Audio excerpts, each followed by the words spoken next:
طالبانو علامه جار الله زمخشري اوس طالبانو ورونو کنه معتزلي به طالبانو ډیر بد وي که یو سړی چې رپولیدین کې دا به ډیر بد وي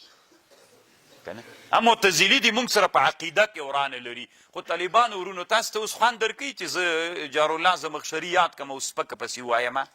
او که دا خوند کوي طالبانو سره له دې معتزلي ده و طالبانو په عقیده کې را سره وران ده ګوره وړه خبر خو نه ده یو په فروع کې وران ده یو په عقیده کې وران ده په اصلي طالبانو چې تر نقل کوي دا نن شهاب الدین الوسی چې کم نقل تر نه کوي ته ورته غوږ ونیسه طالبانو دی وی علامه جار الله زمخشري داسې خبر کړې ده یوه خبره یې کړې دوی معتزله خو د الله لیدل وی الله نه لیدل کېږي قیامت کې به مسلمانان نه ویني ځکه دلته کله چې دوی غوښتنه وکړه چې الله ته موږ ته ځان راوښیه فاخذتهم الصاعقه بظلمهم یعنی دینه داسې معلومه سوله دا دوی غوښتنه د الله دا ظلم ده نو چې ظلم سو نو د الله لیدنه د الله د لیدنې غوښتنه ظلم ده نو چې ظلم سو طالبانو ورونو نه معتزله له دین استدلال کوي چې الله نه لیدل کېږي صحیح ده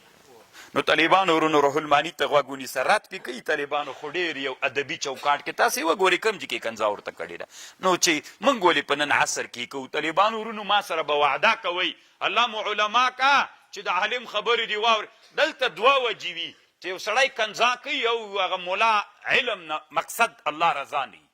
ځکه طالبانو بده پې لګېږي او که د تا د الله رضا مقصد وي خو د هغه مقصد دا ده چې احقاق د حقو کې دیدم دا مقصد خطا سوی دی توی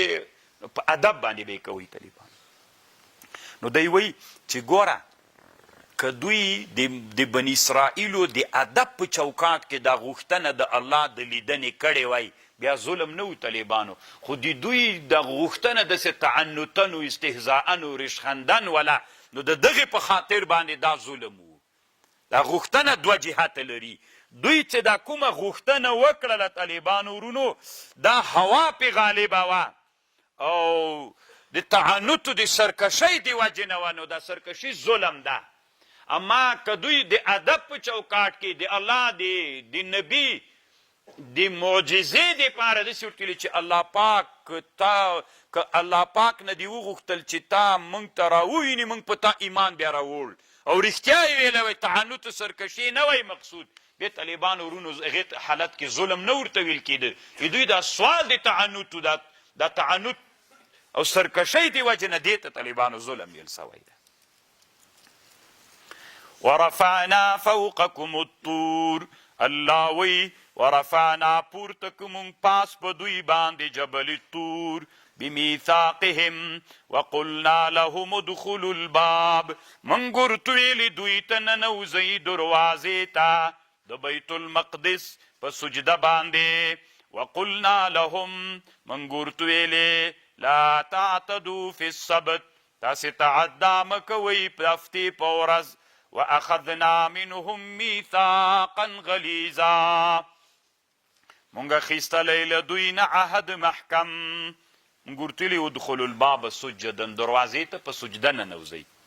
طالبانو مخکې مې هم درته ویلي بیت المقدس کې اوس هم یوه دروازه سته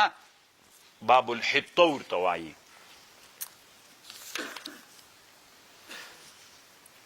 فبنقضهم میثاقهم وکفرهم بآیات الله په سبب د دې چې دوی مات که عهد او کفر یې په آیتونو د الله وکړه وقتلهم الانبیاء بغیر الحق وقولهم او په سبب د دې قول د دوی قلوبنا غلف د موږ زړونه چې دي دا بندې په پردو کې دي موږ حق نه اورو نه لیدلی سو نه ادراک کولی سو بل طبع الله علیها بکفرهم بلکې الله مهر لګولی په زړونو د دوی په سبب د کفر د دوی فلا یؤمنون الا قلیلا بله ورځ مې درته ویلي طالبانو انسانان چې څومره مادیاتو ته نږدې کیږي نو هغومره روح خفه کیږي ادراک نه کوي طالبانو